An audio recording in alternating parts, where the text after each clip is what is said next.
Hello and welcome to Mandibil. This is part 3 of my deconstruction of Stefan Molyneux's book, Essential Philosophy. And I just want to recapture a few things first, or at least one thing. And I'm not even sure what I'm going to say about it. It's just a fact, you could say, maybe. I made a little skim through the introductory chapter, which was, let's see, introduction, this, and this pages, right? Until we reach Tortures of Philosophy. These pages here are the introductory pages, right? And I did a skim through and try to figure out how many question marks there are in this introduction. And I found 59. There are 59 question marks in the introduction. Now, I'm not saying that there's something necessarily wrong with having rhetorical questions in your text. If it makes kind of sense to ask the rhetorical question so the reader can identify that there is a question and then have an idea in what context the question is there and lead on and so on, right? But 59 at least rhetorical questions in an introduction? Isn't that a kind of rhetorical question bitch slapping the reader, right? I mean, you're just pouring questions in the face of the reader to either make them almost like gaslighted into submission or maybe scare them away, maybe, right? So it's just, I had a sense there were a few questions in the text, right? But 59, and that I might have overlooked 3 or 4 of them, right? So maybe there are 60 or 62 rhetorical questions in the introduction. I mean, what are you doing, man? Why? I would never in my wildest dreams start a book on philosophy this way, right? Asking 59 questions in a row in, like, you know, how many pages? In 4 or 5 pages. 59 questions in 4 or 5 pages. It's ridiculous. And it's not only sort of, okay, now I'm going to put a lot of questions on the paper here, and we are going to discuss each question and so on. No. You're just, bitch slapping your reader with rhetorical questions. And what kind of philosophy would that be, other than some kind of sophistry? I mean, I know you're possibly not even aware that you are asking that many questions. And you may think that's a good way to lure the reader in all these important questions, and I'm going to give the answers as the next chapter is going to promise you, right? So it's just something to wonder a bit about why there are 59 at least rhetorical questions in an introduction. Okay, so if we get to the next chapter, which is the Tortures of Philosophy, it was for the sort of lighthearted and one very, very long example from his own experience, from his childhood or his youth as he studied. This is an example or a recollection of a dream or something that he had in past years about not attending a course in school or something like that, right? This is a very, very long, detailed description for a fairly standard that people don't really want to do philosophy book because they might end up figuring out that everything they were told was wrong, right? So it's just the sort of what's the word I'm looking for?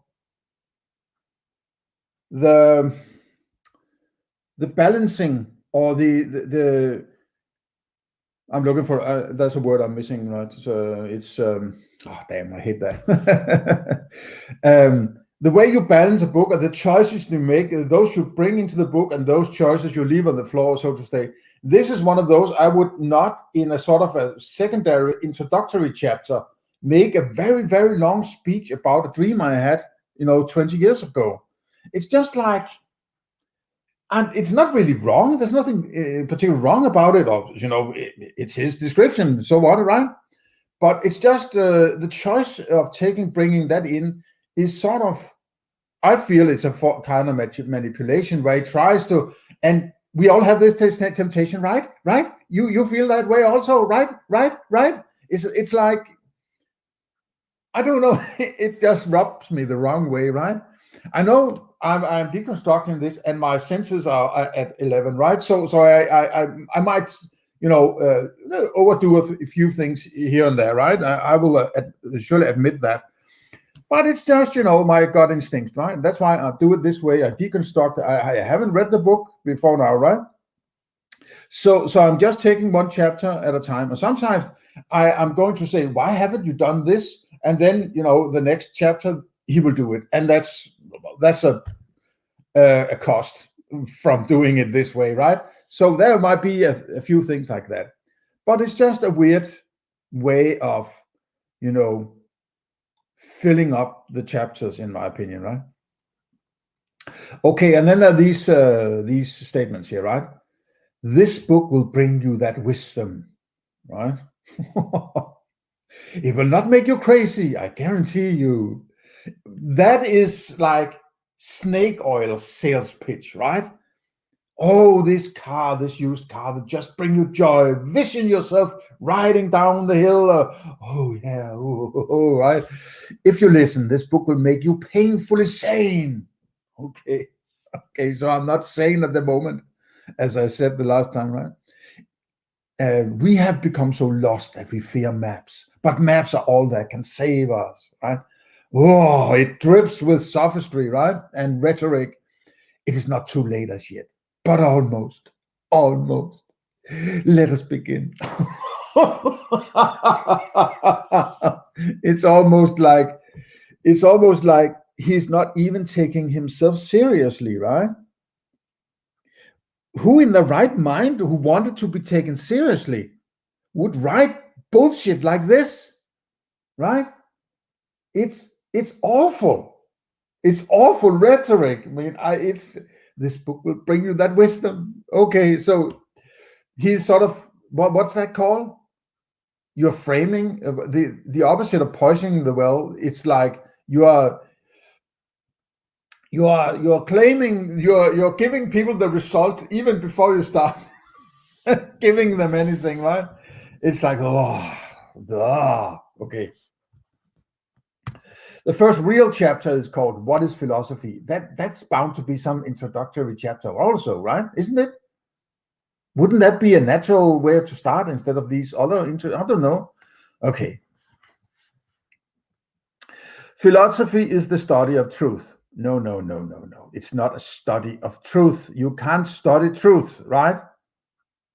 Truth is a result of it's a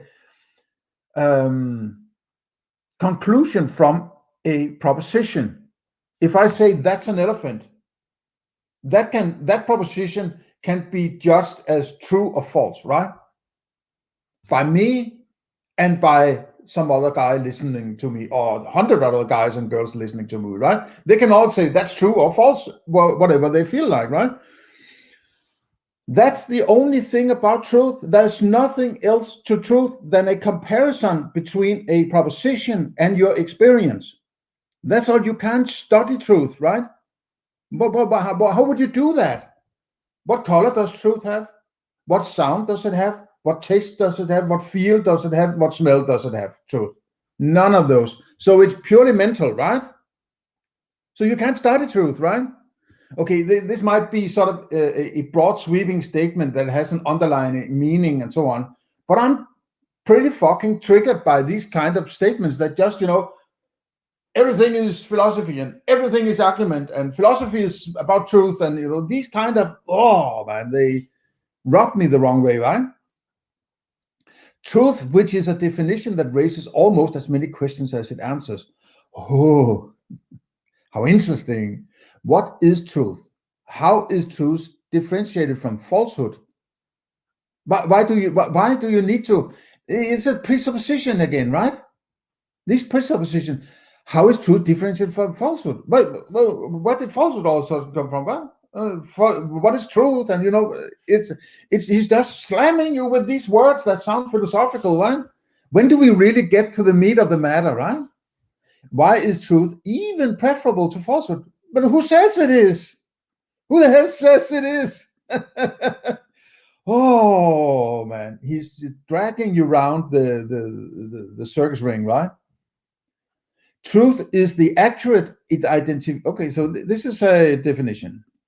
Truth is the accurate identification of facts and principles in objective reality. What? The accurate identification of facts and principles. So principles can be true. Can a moral principle be true? Principles? So his principles are purely mental constructs of some kind. Let's just call it mental construct, right?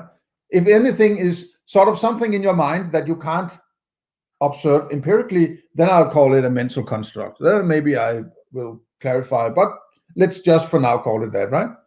How can you observe a principle in objective reality, right? There's so much packed into this. Accurate identification, fact, principle, objective, and reality. This is 6 huge areas that needs an explanation for me to know what truth is, right?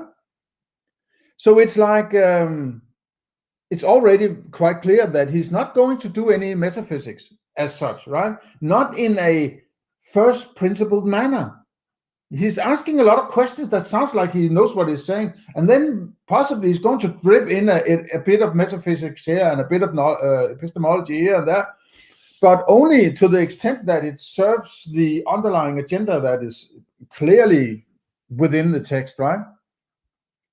You only, as he says, a definition raising only as many questions as it answers. No, it tries to answer one question, and it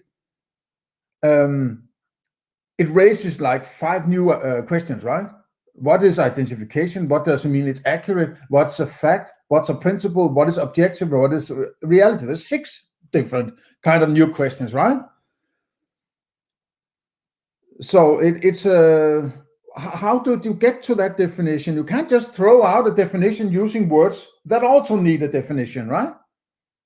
It's just backward. It's like you can't force feed this into people this way, right? I'm reading on.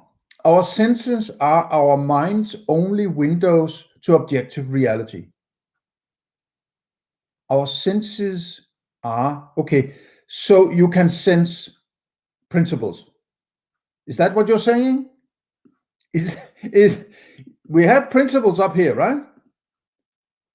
Identification of facts and principles in objective reality. Okay, our senses are only mind's window to objective reality. Okay, so therefore, principles are part of objective reality. Are you fucking crazy? So a principle like, what could it be? The scientific method is a principle, right? It's the same as if I say that's an elephant. I could say that's the scientific method and point to a color and a taste and so on, right? It makes no freaking sense. Actually, it makes no sense. It's nonsense. It's even nonsense, even not a strong enough word, right? It's complete contradiction. It's abstract confusion of some kind. Excuse me. Okay, read on. Our brain, our consciousness, there's no our brain. There is your brain and there's my brain potentially, right? How do you even know that you have a brain, right? Have you seen your brain? Have you seen your brain? So how do you know you have a brain? You're just guessing, right? Aren't you? Yeah, you have seen that there must be some brain inside the skull and so on, but that's just, induction, isn't it? Okay, snapping at your heels here, right? Our consciousness is encased in a bony skull prison. Skull prison. It cannot send our tentacles or mind rays to map whatever exists outside the inside of our heads.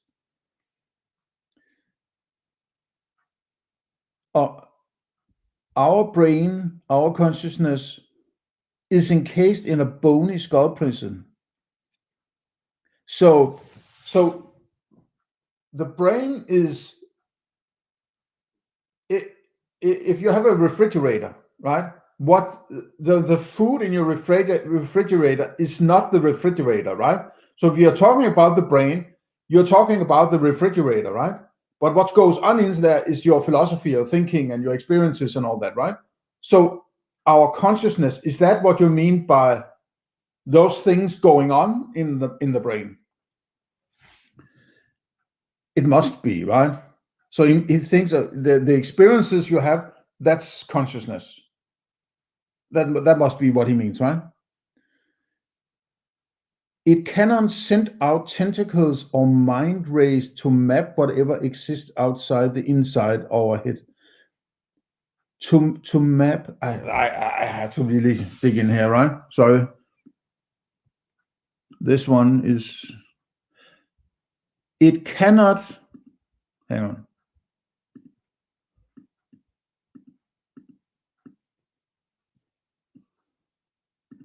It cannot send out tentacles or mind rays to map. So our brain or our consciousness cannot send tentacles out or mind rays to map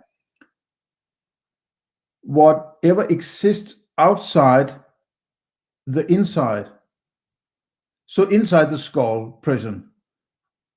The mind is sort of kept in here in the prison of the skull, and it can't send tentacle out and feel whatever is out there, right? Okay, I think I got it so far. I must rely on information. Oh, information received and transmitted by the five senses. Well, how do you know it's information?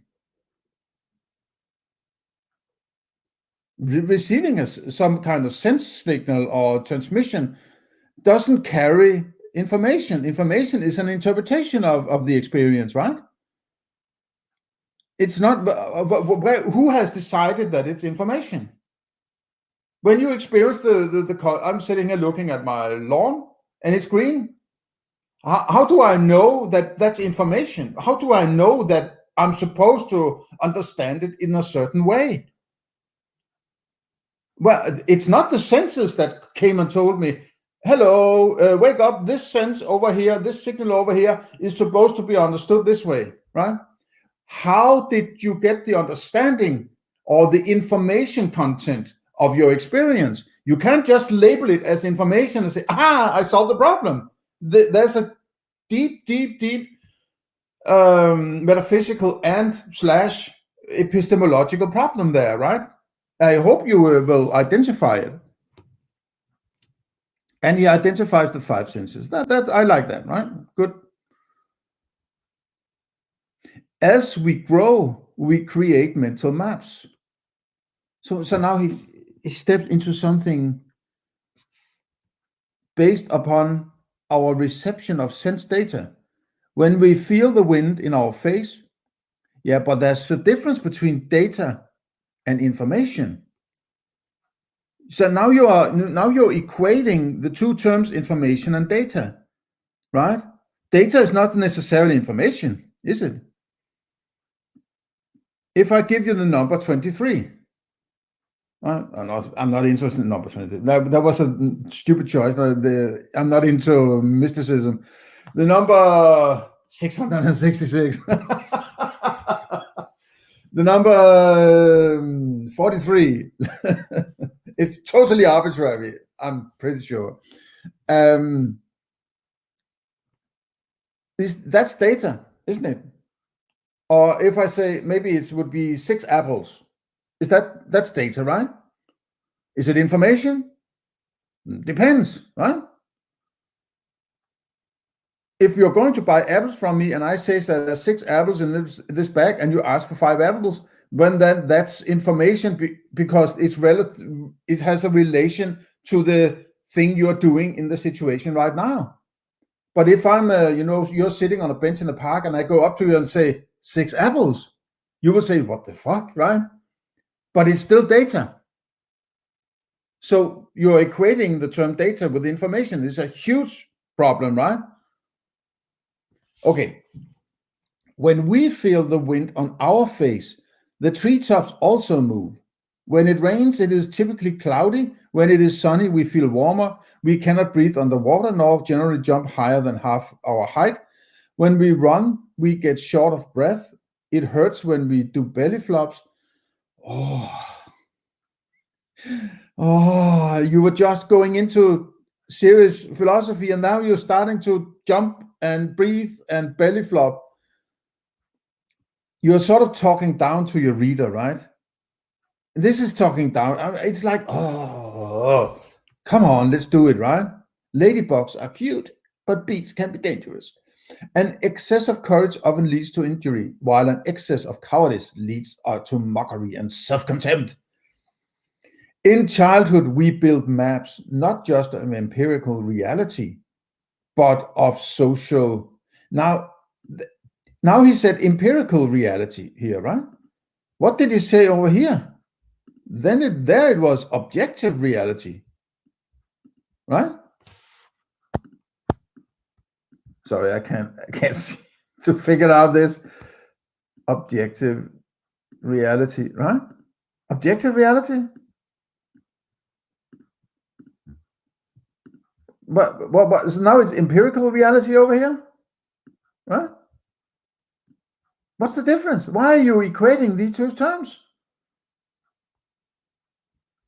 It's just amateurish, right? Right out of the gate, it's like, holy freaking shit, right? I mean, it's like I always say that the information and data are equated, empirical and objective is equated, and so on. These are huge philosophical areas like reality and empiricism, objectivity and information, and man, right? And you are juggling these 16 balls at the same time, and switching out balls here and there, and who the hell is going to get a grasp of what you're talking about doing it this way, right? Okay.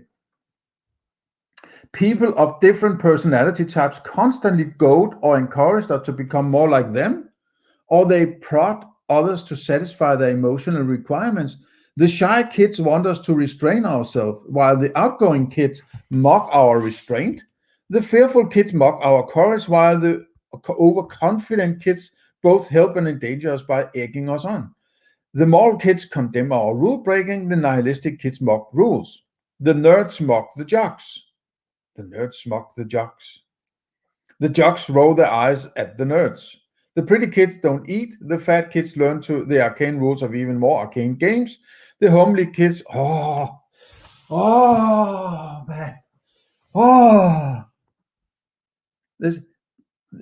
The pretty kids, the kids. So this kind, right?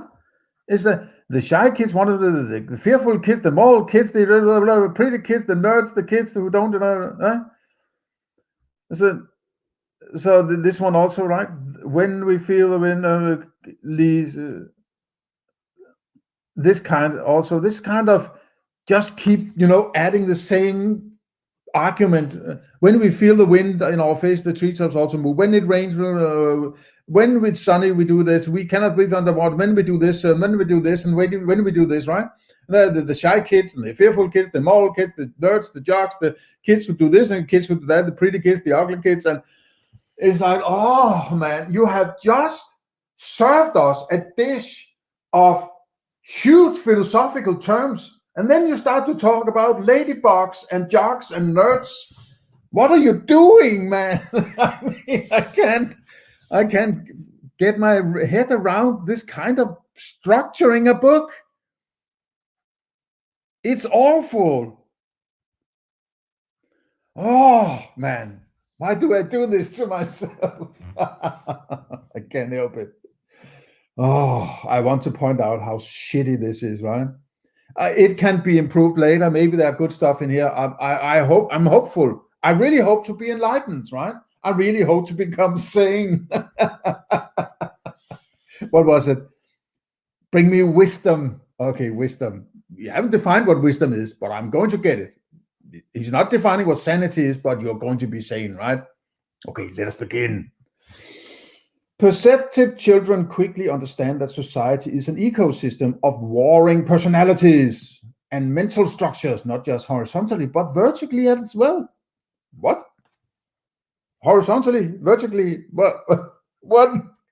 Is that power structures? So the power structure and we attack each other vertically, maybe that's what he's talking about. Okay, I guess. The teachers, the curriculum, the entire educational structure attempts to impose a certain mindset upon the children. Many succumb without question, while others push back as much as they dare, often hopelessly and helplessly, or they withdraw completely, ghosting through the painted brick hallways. Oh, ghosting through. Oh, he's a, fiction writer, right? This is fiction writing. This is not philosophy. Ghosting through the painted brick hallways. Oh, picture yourself there, right? It's a mind manipulation, emotional manipulation. But I agree that there are a lot of bullshit going on, right? You have to conform to what, and it's the same old story. It goes, back thousands and thousands of years, right? People are trained basically not to think because their parents were trained not to think, because their parents were trained not to think, and so on, right? It loses itself back in some time back in history when somebody said, this is the way we do it, and if you don't, you're going to get killed, right? Then they say, yes, we're going to do it whatever you say, so we are protected, right? And therefore children have, basically civilization is the destruction of human dignity and human self-worth and human individuality, right?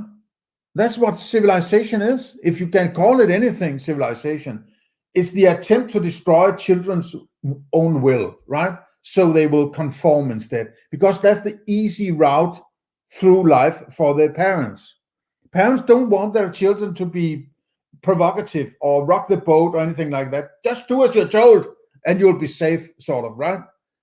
So, and therefore you should take your jab, of course, because somebody told you, right? Don't think for yourself, just take your fucking vaccine, right? The children are constantly commanded to be moral, but morality is never defined in a way that captures immorality on the part of their elders. Ethics become like an inverting fishing net that only catches the minnows while letting the sharks swim free. We can further imagine a legal system that punishes a sailor taking a photograph in a submarine, while excusing a powerful woman who bypasses require security by setting up a home-built server in a barn. What is this junk text, right? What is it doing in an explanation of what is philosophy? It's fucking annoying. When children blurt out an uncomfortable truth, they are told that keeping quiet is moral. Oh, yeah. Children are told not to use. Children are told. Children are constantly. Children are. Yeah, I possibly agree about that, but I don't think it has anything to do in an introductory chapter about philosophy. Children are told.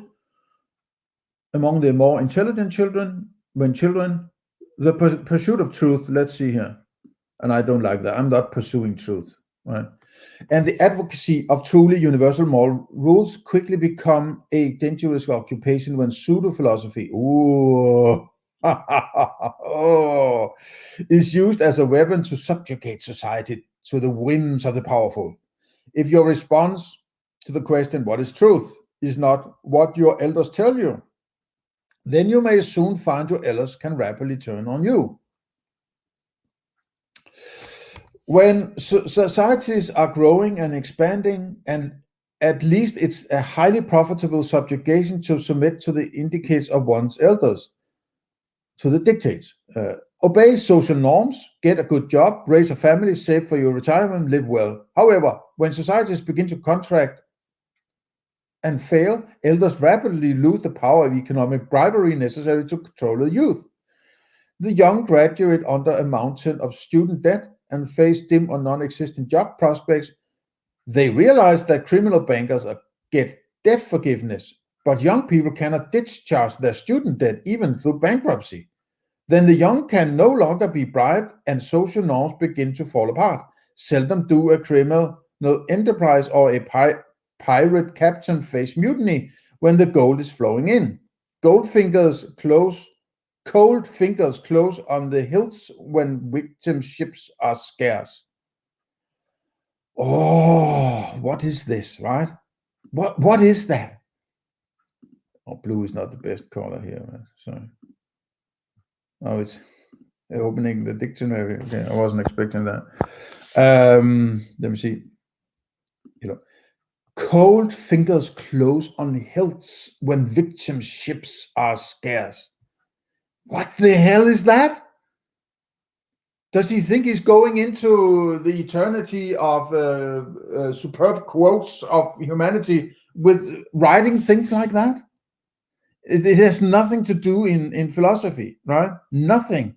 Cold fingers close on hills when victim ships are scarce. What the fuck is that? I might be limited because I'm not, English is not my first language, right? I'm decent at English, but I'm certainly no expert, right? Or I'm not severely trained in the sort of prose of the English language, so to say, right? Cold fingers close on hills when victim ships are scarce.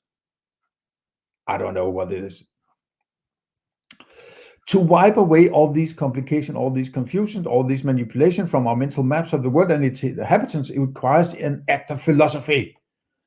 It requires that we truly start from a blank page with the innocence and ignorance of an infant, assuming that nothing is true, but that truth is possible. We must willfully forget all we have learned and especially all we have been taught, and view our existing histories, cultures, societies, beliefs as mere tangled rubble and undergrowth that needs to be cleared away completely before we can start digging the foundations of a true and permanent home. When you're walking and someone gives you a bad direction, sending you in the wrong direction for hours, you get angry when you realize you've been misled. You did not start lost. You were made lost. So it is with truth. Well, you have a very loose connection with truth here, right? It's not very, it's like you are searching, you're reading the big book of philosophy or doing the great philosophy, and then, that's the truth, the holy grail, the one thing, the truth. That's not how it works, right? It's more complicated than that. And truth is just, a conclusion from a proposition, nothing else. Okay, bad ideas often lead to bad action. Let me get away from this. Okay.